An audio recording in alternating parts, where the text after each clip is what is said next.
आज सारी दुनिया भारत को एक शक्तिशाली देश मानने लगी है। सर्वाधिक युवा शक्ति के साथ हम सारी चुनौतियों का सामना कर रहे हैं। आज डॉक्टर एस जयशंकर के नेतृत्व में भारत का विदेश मंत्रालय सारी वैश्विक चुनौतियों को पार करते हुए विश्व पटल पर गर्व के साथ खड़ा है।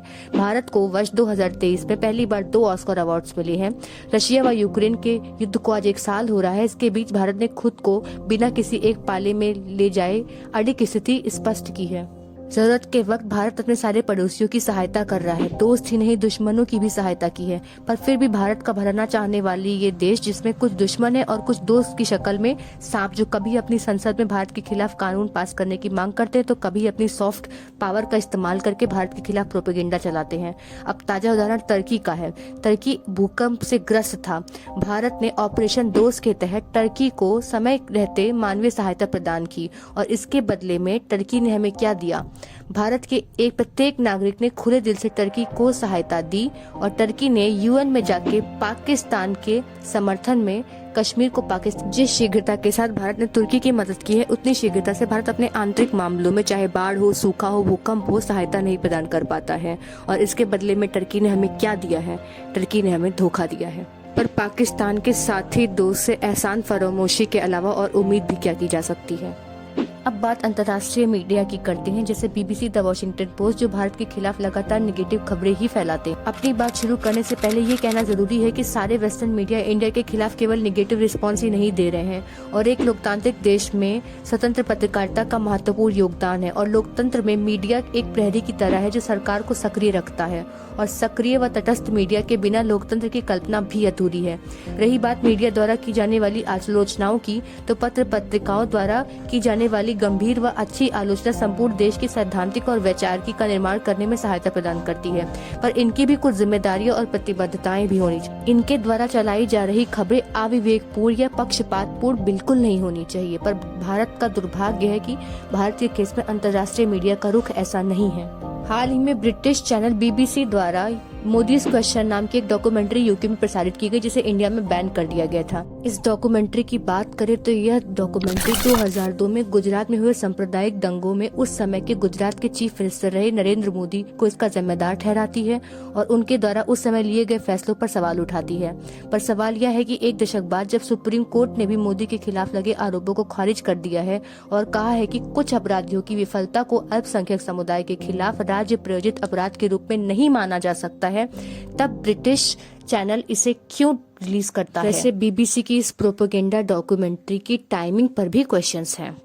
जब ब्रिटिश सरकार से इस पर प्रतिक्रिया मांगी गई तो ऋषि सुनक यानी वहाँ के प्राइम मिनिस्टर ने पीएम नरेंद्र मोदी के तेरे चित्रण से असहमति जताई। इसके अलावा खुद वहाँ के ब्रिटिश सांसद लॉर्ड रामी रेंजर ने बीबीसी को निशाने पर लिया और उनके खिलाफ एक ट्वीट किया, जिसमें उन्होंने कहा कि बीबीसी को भारत के करोड़ लोगों की भावनाओं को आहत नहीं करना चाहिए था।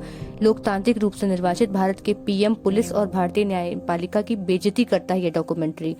और हम लोगों की मौत की निंदा तो करते हैं, लेकिन हम इस पक्षपातपूर्ण रिपोर्ट की भी निंदा करते हैं।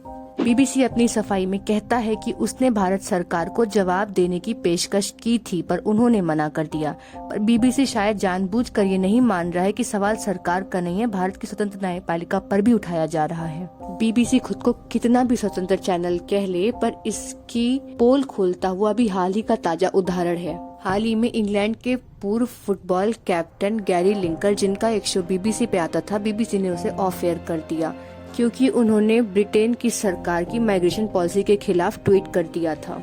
इसका बीबीसी के कर्मचारियों ने ही बहुत पुरजोर तरीके से विरोध किया। इसके पश्चात बीबीसी ने उनके शो को वापस ऑन एयर किया।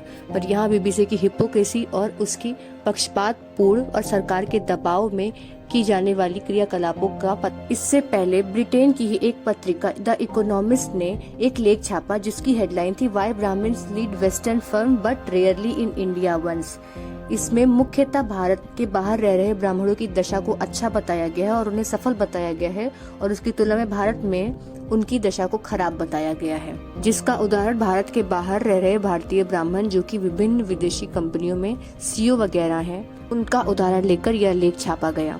वैसे तो एक बार को इस बात पर विश्वास किया जा सकता है और हमारे मन में संदेह पैदा हो सकता है कि हाँ, इस खबर में सच्चाई हो सकती है। और कहीं ना कहीं हम ये सोचने पर मजबूर हो सकते हैं कि ब्राह्मण यानी एक जाति विशेष भारत के बाहर तो सफल है, परंतु भारत में रिजर्वेशन आदि के कारण यह उतनी सफलता प्राप्त नहीं कर पा रहे हैं। यानी एक तरफ तो हमारे देश में माइनॉरिटीज पर अपनी संवेदनाएं व्यक्त कर उन अपनी इनकम्प्लीट नॉलेज के कारण सीए आदि को गलत बताते हैं और साथ ही साथ कास्ट आदि पर डिवाइड, कभी शूद्र, कभी ब्राह्मण, कभी मुसलमान, कभी वैश्य, ऐसे करके ये हमारे बीच में संवेदनाएं प्राप्त कर रहे हैं और हमारी बीच में धंधा चला रहे हैं। सिलेक्टिव सिंपैथी के जरिए ये हमारे इंडियन मार्केट को धीरे धीरे कैप्चर कर रहे हैं और इनके मुद्दों का बस एक ही इंटेंशन होता है, भारत को बदनाम करना।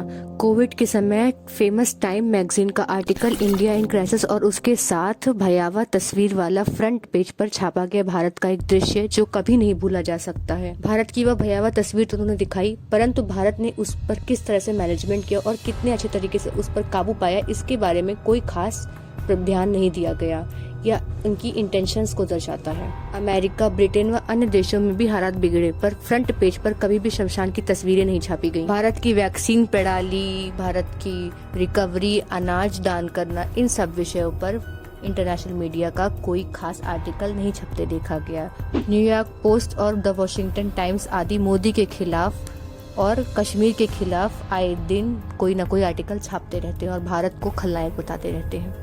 अब बात कुछ सो कॉल्ड इंडेक्सेस की करते हैं, जो कि कुछ लोगों से उनका हाल पूछकर पूरे देश के खिलाफ एक इंडेक्स जारी कर देती है, जैसे कि ग्लोबल हंगर इंडेक्स 2022, जिसने भारत को 107वें स्थान पर रखा है, जिसमें कुल देशों की संख्या 121 है। पिछली बार भारत 2021 में 101वें स्थान पर था।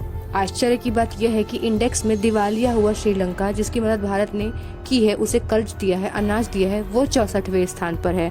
पाकिस्तान, जो बाढ़ से पीड़ित है, जो जगह जगह भीख मांग रहा है, वो 99वें रैंक पे है। बांग्लादेश 84वें और नेपाल 81वें स्थान पर है। इन इंडेक्स का अपना पैमाना है, जिसे भारत सरकार ने पूरी तरह से रिजेक्ट कर दिया है। यह इंडेक्स कितना सही और कितना गलत है, इसकी पुष्टि खुद जर्मनी के विदेश मंत्री ने कर दी थी। जब वो भारत की यात्रा पे आई थी, उस समय उन्होंने भारत सरकार द्वारा चलाई गई कोविड के समय में फ्री राशन स्कीम की तारीफ की थी। पर ये कैसी हिपोक्रेसी है। जर्मनी की एक रिपोर्ट जो कि भारत को भूखा बताती है और वहाँ की विदेश मंत्री भारत की स्कीम्स की तारीफ करती हैं।